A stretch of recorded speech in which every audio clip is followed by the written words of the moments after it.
in the sport of boxing. I look at this. Not that way? Hey, Panda, tell him to start speaking English, man. I know he know more English right now, man. You've been around Que for how hables más long inglés, now, cabrón, que tú sabes hablar inglés, dice. Tell him to talk some English. I know he know English, man. We'll save it for another time. Last one for you, Shakur. You heard His Excellency on the phone there say, listen, a win here, and he wants to set up the tank fight. I know you're not overlooking William Zepeda, but that's got to be in your mind. Nah, it can't be. It can't be. Right now, all that's in my mind is July 12th. Of course, I want the tank fight. I've been saying it for years now, but truthfully, if I don't get past Zepeda, there is no tank fight. So Zepeda is first, and I'm coming to this stand I'm no not confident business. the tank fight gonna happen. Absolutely. Now let's move to Under any circumstances. our last billing on the night. The second of our two main events. Under the bright lights, July 12th. Hamza, I'll start with you. You're making your debut at super middleweight. Before we get there, though, I want to know what you learned in the Adames fight. All right, so let me tell you what's going on. This press conference just ended, I don't know, about 15, 20 minutes ago.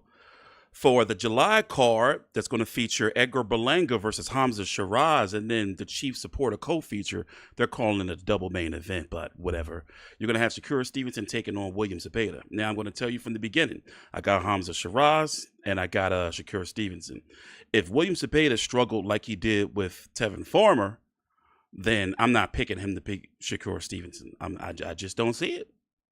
And as far as Berlanga is concerned, well, he's about to start talking some heavy shit here. And I think my man is a bit on the delusional side. But nonetheless, I mean, he's somewhat of an exciting fighter. But I really don't see him as being a world champion, like a unified world champion, like a ruler of the 168-pound division, especially after Canelo's gone. Prepares you for this moment. Yeah, first of all, I'd like to thank the Almighty Allah. I'd like to thank my team for getting me here. I'd like to thank His Excellency Turki Al-Sheikh for giving me the opportunity again. I learned a lot of things. But listen, it's all well and good talking about that. That's the past. That's the past. Listen, we're in New York now. We're here. Everything's about the future. You can't show that copyright. No dream is big enough. Do you know what I mean? No dream is big enough. So it's all about the future. It's all about stadium. July the 12th, and I'm ready. When you look across the table there, there's already been some personal shots thrown between you and Edgar Berlanga. What's the message to him? Listen, I'm coming for everything. 15,000 or so. I feel like this fight, I think for the first time in my career, I'm kind of being underestimated. And I get it because in boxing you're only as good as your last performance. But I'm telling you lot now, July the 12th, when I get the win, the Hamza Shiraz hype train is going to be back on again. And listen, we're coming with everything. You're going into Edgar's backyard. He's even called you soft. Yep. So, like you said, there's a lot of things going in his favor here. Yeah, listen, if I was soft, I wouldn't be going into a fight like this at 168 at a new weight. So I think that ends that there, and July the 12th, we'll see what I'm all about. Both camps have said this fight's probably not going past 6 rounds. Am I safe to say you're predicting a knockout here? I've learned a lot from my last fight. So like I was talking about, and not just in the fight, in the ring, but outside of the ring as well. So if it goes 12 rounds, it goes 12 rounds, but it'll definitely be explosive for sure. Edgar, like I said, there's been a lot said already. Let me just give you this opportunity to talk to your people here in New York before we get started. First and foremost, I want to thank my Lord and Savior, Jesus Christ, for this opportunity. I want to thank the ring, His Excellency, my team, Keith Conley, Edgar Berlanga, Mark Ferrite. You already know what time it is, man. I'm knocking this motherfucker out. You know, just like that. Listen, we in New York. This is my backyard. You know what I'm saying? His manager, that's his manager over there that was talking to you? Yeah, that nigga's tripping. He bugging out. He's saying that Shiraz gonna knock me out, and not even his own fighter believe that. I didn't know that the jury thing was still. At the end of the day, man, we like here. You know, he said we overlooking him. I don't overlook no fighter. You know what I'm saying? You see what happened? Listen, you're already talking about the Canelo Shut the fight, fuck bro. up. Shut up. You're already talking about Listen, the you Canelo got fight. listen. you're You got to give your last fight, man. bro. You You're got to talking give about your the last Canelo fight. You know that. You lost that shit. Even your trainer knew that you lost the fight, bro. Listen, we're not talking about the Your past. trainer even knew you If lost the we're fight, talking about bro. the past, Your Canelo's trainer even bitch, knew you bro. lost the fight. You're And now Canelo's you bitch. picked up Andy Lee, which I knocked his fight out. We went to broke his face, broke everything in his fucking in his face, broke every bone in his face. You He did knock him hired out, Andy though. Lee. I will fuck you up and Andy Lee the same night. You heard? Hey, leave Andy Lee out of this. And look, Shiraz, you 4 times. Yeah, we dropped him 4 times. That's worse. So that what? The fuck out of here. You crazy. Look. We're gonna put you in a fucking pack, yo. We're gonna sell the Andy Lee pack. While over here Edgar puts him in a New York. pack, I'll apologize for the language. Sorry about that. Keep going, Edgar. Man, I got to do my job. fuck that, yo. We in New York. Here's the card. I hear you. Yo, this is New York. This is my shit. I hear you. This is my I hear you. shit. No, I hear you. I was telling Shiraz this is my shit. You know what I'm saying? I'm cool. He from London. He coming over here. You know what I'm saying? Yeah, I'm here. I'm a superstar, bro. You know what I'm saying? You in the Lions Den. You heard what my man said. We in the Lions Den, man. I don't overlook no fighter, bro. I'm at that elite level already, so I don't overlook no fight. I'm not going in there sleeping on this guy. You know what I'm saying? You see what happened to Munguia. You know what I'm saying? Munguia slept on this guy, got knocked the fuck out. So we not doing that. You feel me? We going in there 100% focused, and we looking to hurt him. You know what I'm saying? I want to break every bone in this nigga's face, and I want to do what I do best, win. I mean, it's just pure confidence coming out of you right now. Show, put on a show. You know, this is entertainment at the end of the day. You know what I'm Right. saying? Yeah, we warriors, we gladiators, but this shit is about entertainment. You know what it is. You know, every fight, man, like, you got to turn it up. You know what I'm saying? This is all eyes on us now. That confidence, are you drawing that from what you've seen from Hamza Shiraz? Just you as a fighter? Where's it coming from? I always been like that. Yeah. You seen in the Canelo fight, 12 rounds, toe-to-toe with him. Arm fucked up, still went out there, did what I did. I was talking shit to Canelo in his face, literally in his face, telling him to suck a, you know. No, Suck a dick. There's your language again there. No, I'm serious. No, 100%, yeah. In front of Jesus. I was telling that in the ring, calling him a bitch. I'm like that. I know I'm like that. At the highest level, 20,000 people, I'm like that. You know what I'm saying? So him coming in my backyard is a big problem. Hamza, what do you make of all that talk? I mean, again, it's a lot of personal, a lot of you're soft, And he know I'm you're like this. that. He know I'm like that. In the UK, we'd call him a sausage, and that's exactly what it is. That's super Mookie. Any responsibility? So, I guess we got a lot to talk about, but we're going to be here for an hour. And I was supposed to be streaming last week, but the Zone sent me 2 copyright strikes, so I had to take care of that before I put out any more content. But anyway, let's talk some boxing. I don't know how I feel about 46-year-old Manny Pacquiao coming back to take on Mario Barrios. I don't know how I feel about Big Turkey and Dana White linking up. I don't know how I feel about Big Turkey at all right now. I mean, don't get me wrong. I respect the fact that we're getting consistent fights and we're getting storylines of knowing what fights are going to lead to what and the activity of the fighters. But overall, there is some concerns. Now, let's talk about this card. This card was just recently announced. It's been in talks for, about a month or so now. It's finally come together where Edgar Berlanga is going to be taking on Hamza Shiraz. Hamza Shiraz is officially at 168 pounds right now. Shakur Stevenson is going to be taking on William Cepeda. And if Shiraz wins, he's in the running to get Canelo. So if Canelo beats Crawford September the 13th, then he would have options between Hamza Shiraz, if Hamza Shiraz beats Edgar Berlanga.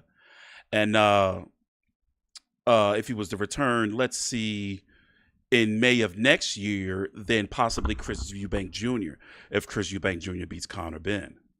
At this point in time right now, that William Skoll fight left a bad taste in my mouth. But even before the William Skoll fight, I was already on my way to picking Canelo to lose to Terrence Crawford. But this card right here, to be like, I think we're getting a bit spoiled with what the Saudis are giving us. Because Edgar Berlanga versus Hamza Shiraz, Shakur Stevenson, William Cepeda, even Alberto Puello versus Sabril Matias, and David Morrell versus Imam Chatayev, they're all main events on their own cards. They would all be main events if it wasn't for the Saudis' influence in boxing right now.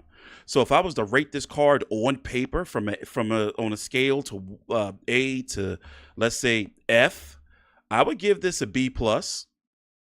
I would give this a B plus.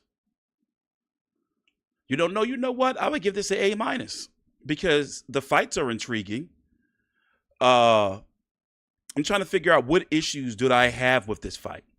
Now, I mean, with this card. Now, I can say that Shakur Stevenson versus William Cepeda might be not as exciting as people think. For example, Shakur Stevenson, well, he's got a bit of a reputation now. Sweet science, a sleeping pill is what they call him. However, during this press conference earlier, he promised that he was going to train hard, the hardest he's ever trained, and he's going to put on a good performance because you can tell that those comments about how he fights are starting to get to him. Now, the fact that William Cepeda went life and death with old man Tevin Farmer, that right there automatically says, yeah, I don't know. I can't pick him to win. Alberto Puello versus the former boogeyman Subriel Matias, that's a good fight on paper. But we don't know who Subriel Matias is anymore after he lost to Liam Parrow. And we saw what happened to Liam Parrow. David Morrell versus Aman Chatayev. I've seen Chatayev fight before, but I don't remember where. But this is David Morrell's first fight back after headlining a pay-per-view in February.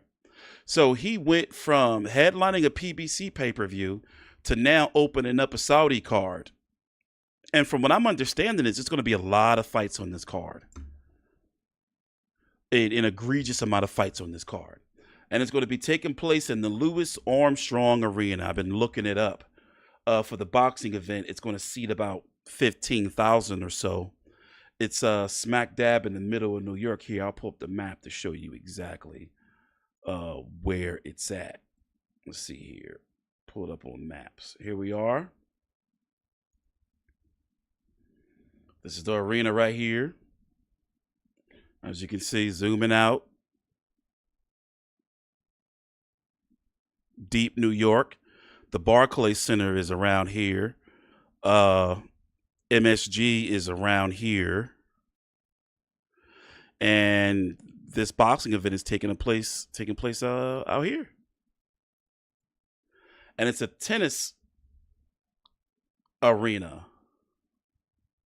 It's going to be a fun outdoor event. I mean, you can't, I've been seeing some comments on social media of people saying, Turkey Al Sheikh's doing too much. Now, don't get it twisted. I didn't get a chance to really talk about it live. In fact, I didn't get a chance to talk about it live at all. But that New York card, that New York Times Square card, it was shit. It was false advertisements. Now, I've heard various different reasons why it wasn't open up to all the fans, from fire marshals to certain people or companies who owned the billboards didn't want it the fights playing on all the billboards. But at the end of the day, that's not our fault. That's not the fans' fault. They sold us something, and it didn't turn out to be what it was. So it's like, what's the point? You had this card outside, okay, but only rich people were allowed to attend. But in this case right here, I like this idea of a open air stadium for a boxing event. Remember, they do it over at the former StubHub Center or whatever they call that now, and that's a tennis stadium. The UK does it all the time, so why can't we have an outdoor event, over here in the States? And the plan is, let's listen to what Turkey had to say because he'll explain it better. He's going to call in. I'm so sorry to interrupt you, Shakur. I have to interrupt you, though, because this is His Excellency calling me. Okay, ladies and gentlemen, I got to answer this. Hello, His Excellency, are you there? Hello? Hello, everyone. It is a pleasure to have you all and have my partners, Matchroom, Mr. Eddie, Golden Boy, Mr. Gomez, Golden Star, Mr. Spencer, and the team of Berlanga. This card is very important for boxing. You can see this card for the ring number 3. It's no one can accept and protect the result. I ever tell y'all the story about how when I first saw this video, it scared the shit out of me? So long story short, it's like the middle of the night.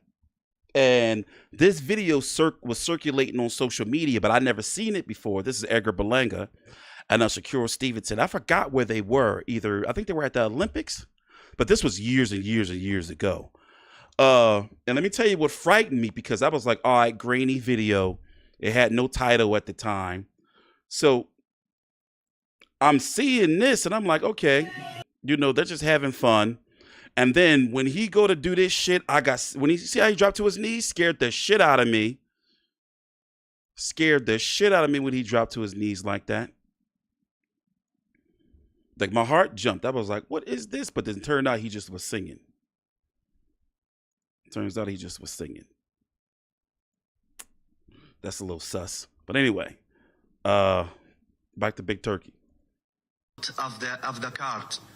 This is important card in historical place for the first time in boxing ever in the tennis arena. This card have a brilliant fighters. The result of this card will affect our next card.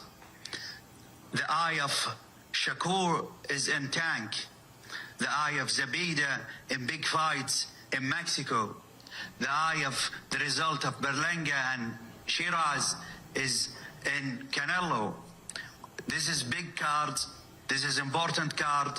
This will affect boxing. And now, in front of everyone, we are ready. We are ready to do big fights. We have a big cards in August. We have a big cards in October. I am talking with Matchroom, with Eddie Hearn, to do Boots and to Malivu. We are discussing now for big fights for Garcia and Haney. And let's go back to this card. This card is very important to me.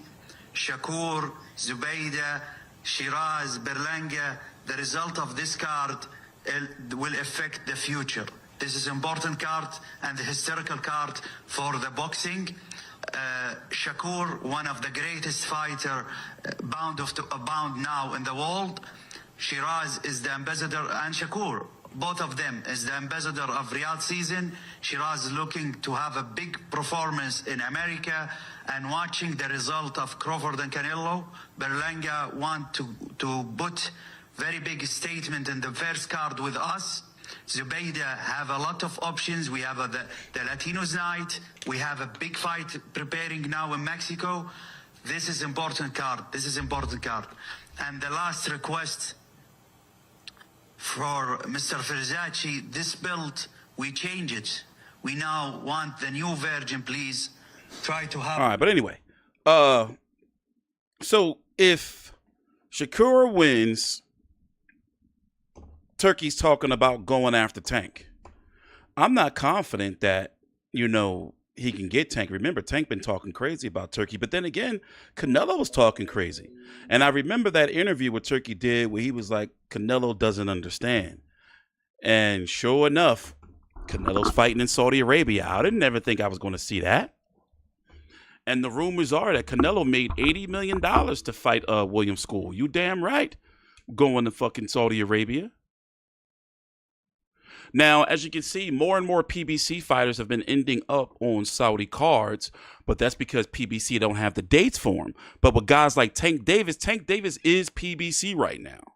He is Premier Boxing Champions. So I don't see them letting him go. Also, him and news have come out is that him and Lamont Roach rematch is supposed to be taking place in August. I think it's August the 16th and is the date in Vegas. Originally, it was supposed to be in July, but, well, they're giving that July date to Manny Pacquiao, 46 years old, which we're going to talk about next. Manny Pacquiao, listen, I don't know how I feel about it. I feel dirty. I feel like it's just wrong. Manny Pacquiao is 46 years old. He'll be 47 in December. 46 years old. And he lost his last fight, his last official fight against your Dennis Ugas, and that was in 2021. Here, let me pull this up. And I wonder how Barrios feels, because everybody wants a piece of his ass at 147. You know, he's just like viewed as like the weakest link. Well, at this time, Mario Barrios is going to fight Manny Pacquiao in July. That's a tremendous fight. There's a final elimination taking place in North Africa, New Guinea, with Chisoko. And there's just many interests in the division. It's a great weight category. Well, at this time, Mario Barrios is going to... Like, you know, and of course it's the money, because Manny Pacquiao coming back to try to win, what would it be? How many titles is that? I think is it 11 or 10? Well, if Manny was to win, would he be an 11-time champion? I don't know. I forgot the numbers. But when you think about it, it's like, wait a minute now. Like, where's the family? Where is the people saying, Manny, nah, don't tarnish your legacy? Because in reality, I won't be surprised if Mario Barrios come out and fool everybody and knock Manny Pacquiao the fuck out. That's some scary shit. Now, Mario Barrios, he's no better. He struggled. In fact, where are we at? Let me go pull up Mario Barrios. Well, then again, he's winning at life outside the ring. Remember, his last fight was against Abel Ramos, which was supposed to be a stay busy fight on the Mike Tyson, Jake Paul card, and he barely won that. Some may say he lost that fight. In fact, outside of your Dennis Ugas, depending on how you rate him, he lost all of his big fights. People thought he should have lost this Bakhtir Akhmedov fight too.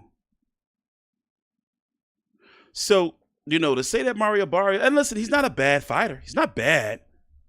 It's just that, like, he's an older fighter, you know. I mean, not an older fighter. He's got a lot of, how can I say, like, miles on him.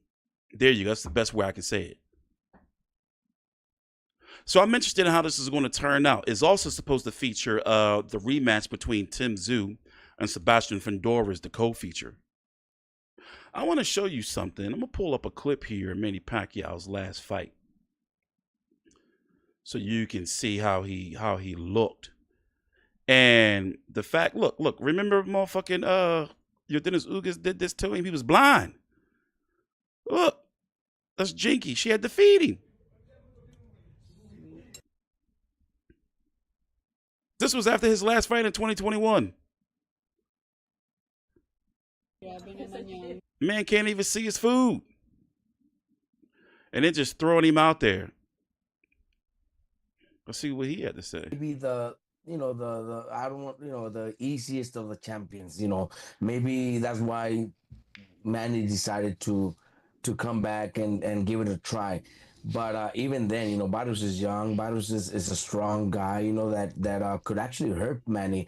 Manny didn't look good in his last performance. This is a couple of years ago, and it was kind of embarrassing to see Manny end up like that. Hopefully, he gets in great shape. Maybe at 46. he gets a really good nutritionist or somebody that's going to help him very well. But I don't see things going right with Manny at this point anymore. Hopefully I'm wrong. I would love to see him become champion again, because, like Paulie said, it gives other guys, a big fight, a big opportunity, and maybe we'll see Floyd come back and do a rematch with Manny, and it'll be a huge fight. I don't know. I really don't. Would y'all support a Mayweather versus Pacquiao too? Let's say, for example, Pacquiao wins against Mario Barrios. Let's just say Pacquiao pulls a miracle. And remember, he's pulled some significant upsets when he's jumped up in weight many times in the past. But this is different. He's 46.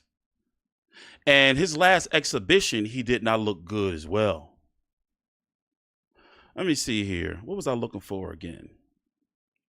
This fight right here, I covered this fight this weekend. This is the mandatory for this guy right here who's about to get his ass knocked out the ring. Is the mandatory for the winner of Pacquiao Barrios.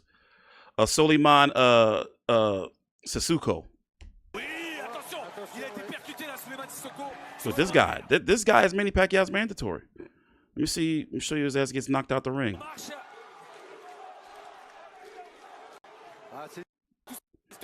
At one point in time, he gets knocked out the ring. Is that it?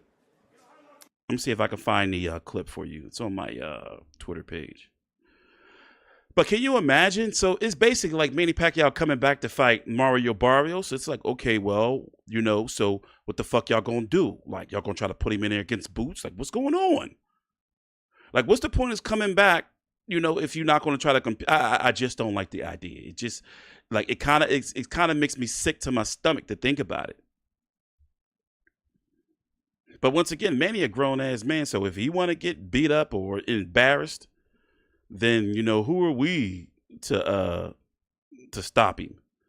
Hold on, I'm looking for this clip of this fool getting knocked out the ring. Sissoko, here we go. Here's the bloke. Look, he'll get his ass knocked out the ring. This man right here, the black one, he's the WBC mandatory for the 147-pound title.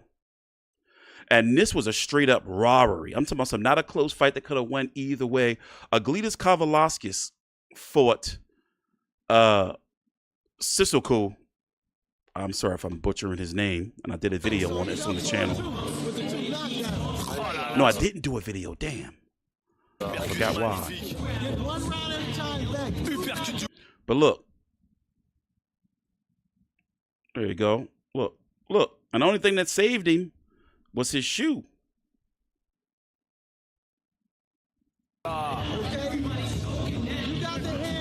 That man right there is WBC mandatory for the winner of Manny Pacquiao, Mario Barrios.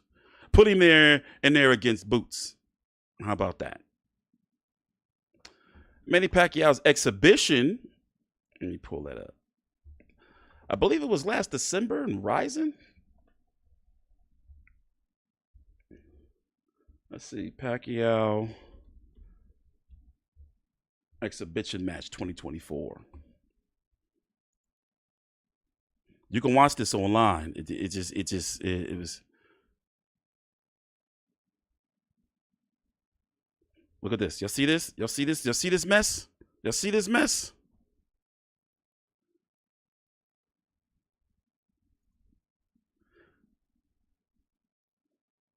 Them old ass feints. What are we going to do? The state of boxing, ladies and gentlemen. So when is the fight supposed to be? I believe it's supposed to be on July the 20th. I believe it's supposed to be. Him versus Mario Barrios with Tim Tszyu and Sebastian Fundora as the co-feature. That's what it's looking like. Trash. Anyway, what's up? What you guys up to? I'm coming up with a schedule. Got a lot of free time on my hands. I actually been back full time for the last 3 weeks, but I had 2 copyright strikes that I had to take care of from that card. The Zone copyrighted my Canelo versus William Skull and my Devin Haney versus Jose Ramirez fight videos, post-fight videos. And just so happens those were the worst fights of the weekend. So it looks like to me they copyrighted me in retaliation for telling it like it was. So that slowed me down. I had to take care of those copyright strikes before I started getting back to covering content. But overall, I'm satisfied with the boxing schedule going forward. I didn't get a chance. There's a lot of fights I didn't get a chance to talk about. Like, for example, I want to do a deep, in-depth analysis on Canelo versus Crawford. That's going to be on September the 13th in Vegas. Well, actually, now the plans have changed. They're trying to figure out where to put it. Originally, it was announced that it was going to be on September the 12th, a Friday, in Allegiant Stadium. So I don't know why all of a sudden that's not a thing anymore. Ryan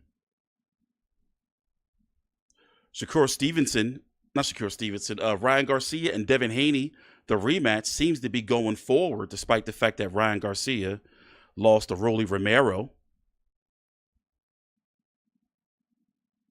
And I believe that's going to be heading towards October.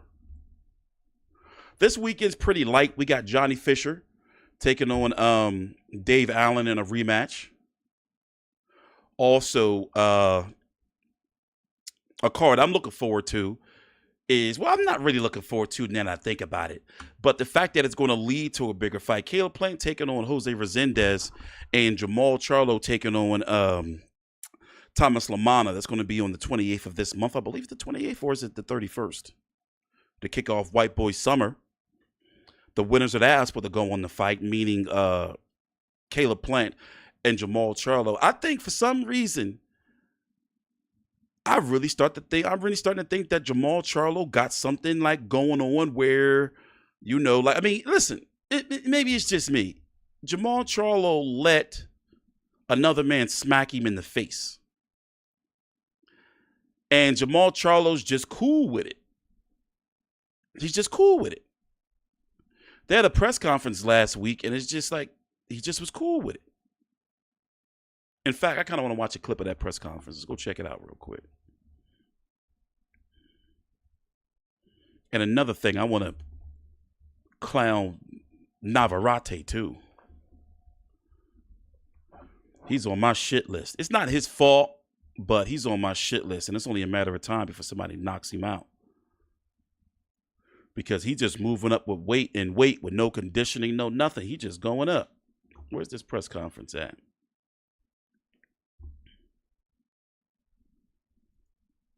Well, first, let's go see Jamal Charlo crash out on Thomas Lamana.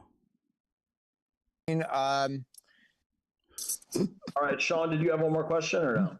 Yeah, and thank you, Jamal. Thomas, you know, you've talked about your rebuild. You've won 9 fights in a row, 4 by knockout since losing to Lara. You can't fuck with me. He won 9 fights. He did this. And, nigga, I'm a split on your ass, nigga. When I get to you, don't say nothing. You're too emotional, champ. Go ahead, Sean. I'm gonna show you how much emotional I am. All right, you're right. Go ahead, Sean. I'm sorry, bro. I enjoy the passion between the fighters, so it's all good. Jamal Charlo's back. What do you think you've actually gotten better at in the ring in those 9 fights? The nigga bum. The nigga's a bum. All right, so you fighting a bum. All right, so you fighting a you bum. A fucking then. bum. Fuck is you talking about? You a fucking bum. Fuck is you talking about, bro? You a fucking shut bum. Up. Like, nigga, you a fucking bum. Shut up, bro. You want to be black so bad. You want to be black so bad. Yo, I don't know where that came from. There's something. I don't know, guys. Yo, so Sean, to answer your question, So yeah, this is the this made me want to see the fight even more. Now the fact that Jamal Charlo, for one, he's at 168 pounds right now. Thomas Lamana is a 154 pounder. This should be a squash match. Hopefully Lamana puts up, you know, a type of challenge, but this is the Charlo's last legs. Remember, these guys are in their 30s now, mid-30s. You know, if they don't get it done now, they ain't never going to get it done. At least Jamel got his paydays with the being undisputed, and he got the Canelo fight. But Jamal, really, honestly, he never really done anything. I mean, really, what's his best win? We're going to go back to J-Rock? You know, Sergey Derevianchenko, he never really, like, made it because, you know, unfortunately, he has some mental health issues going on. But this was their virtual press conference. I actually put this on the channel. Their regular press conference last week was pretty docile, I guess. I did his pro debut, I think it was back in 2011. We're still in high school, right? Yeah. I think your dad still owes me some money from a ticket hustle he did on me that night at Boardwalk Hall. But look. Also, you can tell Charlo got a little bit of PTSD. Watch how when they go to face off, you see Jamal keep his eyes on Caleb Plant at all times. Need that. They all going to come up to the stage, and you're going to see Jamal Charlo just making sure you keep that one eye on him.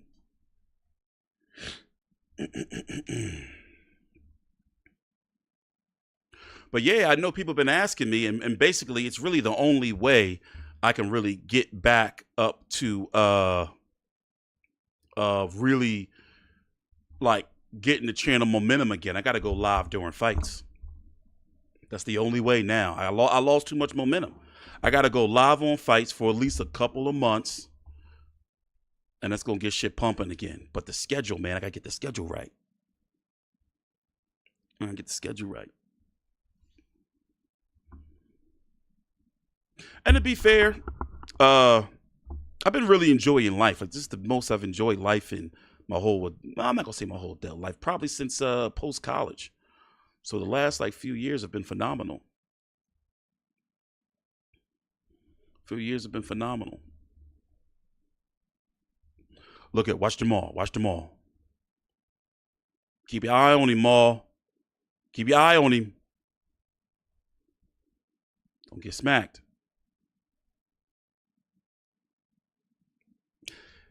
You know what the crazy part to me is? It's like they should have just went and did, like Jamal should have pushed for him to come back and fight Caleb Plant. I mean, I guess, it's smart to build it up, but I'm sorry, like this man smacked you and you fighting on his undercard.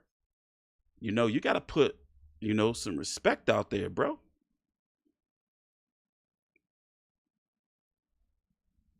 That slap still sticks with me to this day. Somebody said it was almost a hate crime. But anyway, yeah, this card's going to be on the 31st to kick off White Boy Summer. Look, even Jamal still keeping his eye on Caleb. Like, yeah, watch him.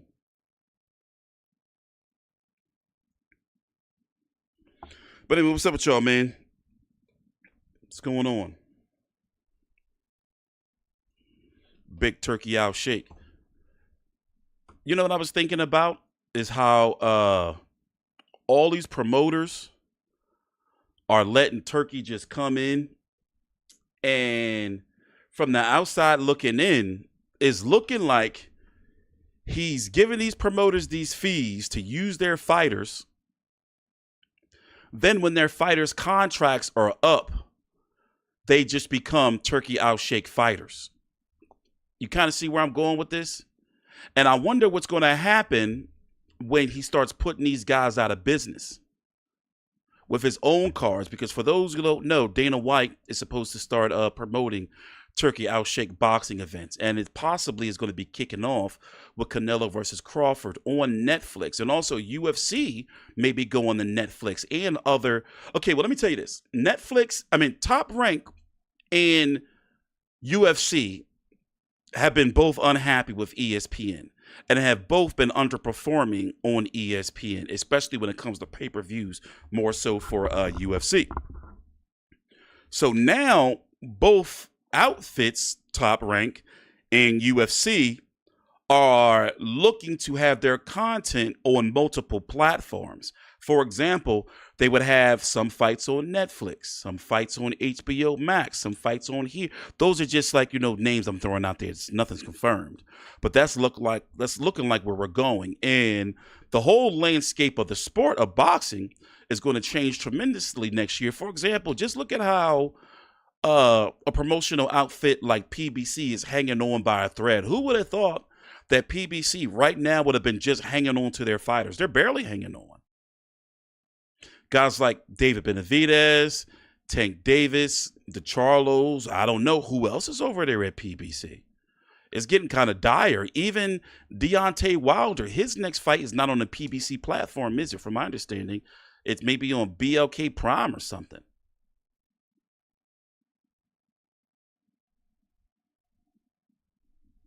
I haven't heard anything about TKO taking over Top Rank's ESPN deal. But they could. They could take that deal and broadcast their fights and put their pay-per-views elsewhere. Basically, from what I've gathered, they're not going to be Top Rank and UFC are not going to be exclusive to one broadcaster anymore. That's what I'm gathering from it. And that UFC, they're on their way out of the pay-per-view market. Can you believe that? They're actually on their way out. I don't know if they're going to do a subscription-based thing or what, but pay-per-view, that's coming to an end. And Top Rank, well, as you can see, Top Rank, you can say Top Rank is in a rebuilding phase right now. They got a lot of young talent, but no stars. You see what I'm saying? And then Top Rank throughout history has been known to where once their fighters become stars, they leave. Let's just look at Floyd Mayweather. So, they're in a rough spot because they got to build up these names and this young talent, but they don't have nobody that can really, really headline and no one really polarizing, I guess. Teofimo was supposed to be it, but let me stay on track. But I can't stand Teofimo, man. He played too much. He's out there, trying to sell this whole racism thing, and it's just not flying with me, man. It's just not flying. But Top Rank, let me tell you what Top Rank biggest thing is. Their catalog. And Top Rank is well known and established universally as being the promotional company you want your young fighter to start with. They are very good and number one in building up talent. It's just that when they build them up, they can't keep them. When you can see the progression of Top Rank fighters from show after show after show. You know, they keep them active, and it's always a step up show after show after show.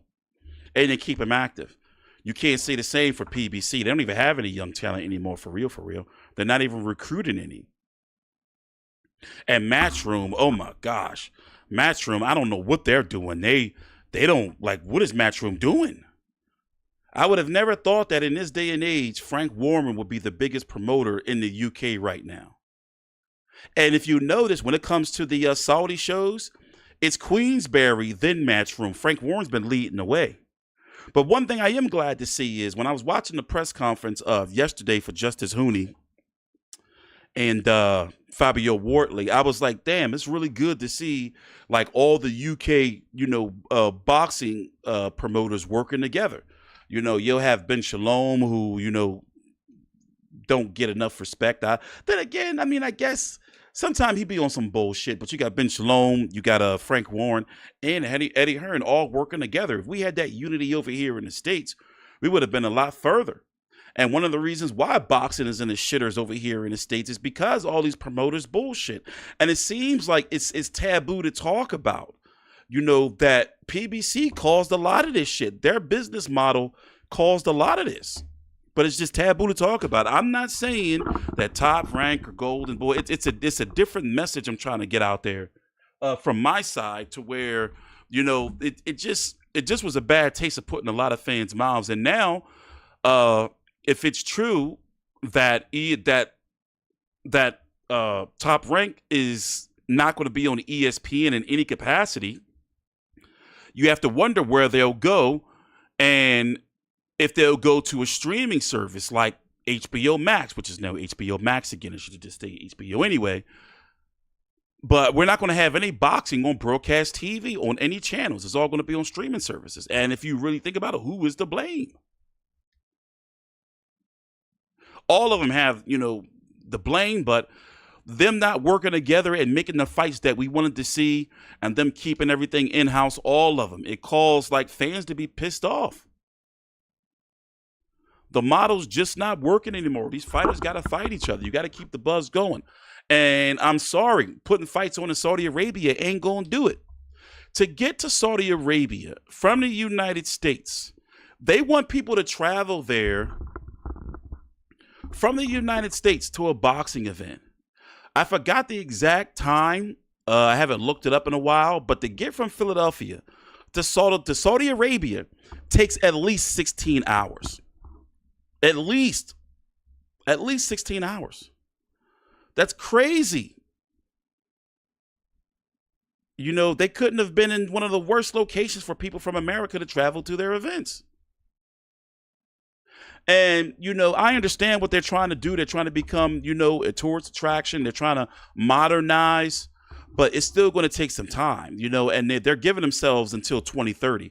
They've been very aggressive in bringing events over there. All the big stars, they got, pretty much infinite money to throw around. Hell, Trump was even just, over there. He got a $400 million jet. But right now, people ain't trying to hear traveling over to Saudi Arabia to watch a card. You can't get no drinks, no nothing. I'm not telling them to let all that into their country, but I just don't see how long term that's going to work out. I just don't see it. But then again, when you look at WWE events and the UFC events they had over there, they be popping. It's just that the boxing events don't be doing no numbers. Them arenas be god awful, man. God awful. So listen, I'm going to be back later on streaming, surprisingly, on my secondary channel, TstreeT Uncut. The link is down below in the description box. I just wanted this was really a test stream to make sure all my settings and everything was cool, since I haven't streamed in God knows how many months. So I'm going to see you guys later on. I'll be sharing links to my next stream on my social media platforms. Thanks for watching. Please subscribe.